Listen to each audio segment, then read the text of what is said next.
Welcome to Acharya English. Get ready to transform your English studies with easy explanations, quick notes, and comprehensive summaries. Unit 1 Household Articles. The Clock of Life. Robert H. Smith. The clock of life is one but once, and no man has the power to tell us when the hands will stop at late or early hour. To lose one's wealth is sad indeed, to lose one's health is more. To lose one's soul is such a loss that no man can restore. Today only is our own.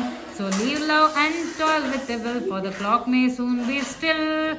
So leave love and toil with a will, for the clock may soon be still. ಈ poem ನಮಗೆ ಸಮಯದ ಮಹತ್ವವನ್ನು ತಿಳಿಸ್ಕೊಡುತ್ತೆ.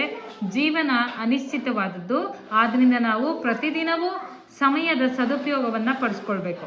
ಹಣಕ್ಕಿಂತ ಆರೋಗ್ಯ ಮುಖ್ಯ, ಆರೋಗ್ಯಕ್ಕಿಂತ ಉತ್ತಮ ಗುಣಗಳು ಮತ್ತು ಆತ್ಮಶುದ್ಧಿ ಮುಖ್ಯ ಅಂತ ಹೇಳಿ ಈ ಒಂದು ಪೊಯಮ್ನ ಪೊಯೆಟ್ ಹೇಳ್ತಾರೆ. ಆದ್ದರಿಂದ ಪ್ರೀತಿ, ಪರಿಶ್ರಮ ಮತ್ತು ಸತ್ಕಾರ್ಯಗಳಿಂದ ನಾವು ಜೀವನವನ್ನು ಅರ್ಥಪೂರ್ಣವಾಗಿಸ್ಕೊಳ್ಬೇಕು. The clock of life is one but once, and no man has the power to tell this when the hands will stop at late or early hour. ಜೀವನ ಅನ್ನೋ ಒಂದು ಗಡಿಯಾರನ ಒಮ್ಮೆ ಮಾತ್ರ ತಿರುಗಿಸಲಾಗುತ್ತೆ, ಅದು ಯಾವಾಗ ನಿಲ್ಲುತ್ತೆ ಅನ್ನೋದು ಯಾರಿಗೂ ಗೊತ್ತಿಲ್ಲ.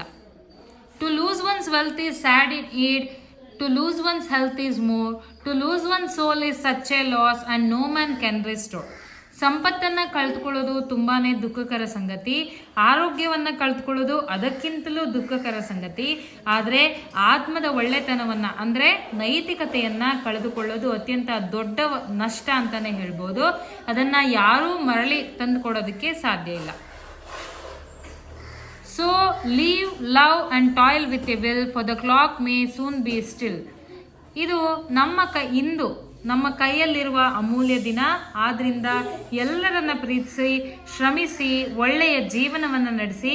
ಯಾಕಂದರೆ ಜೀವನದ ಗಡಿಯಾರ ಯಾವಾಗ ಬೇಕಾದರೂ ನಿಲ್ಲಬಹುದು. ಸಮಯಕ್ಕೆ ಮಹತ್ವವನ್ನು ಕೊಡಿ ಅನ್ನೋದೇ ಈ ಒಂದು ಪದ್ಯದ ಸಾರ. Thanks for watching.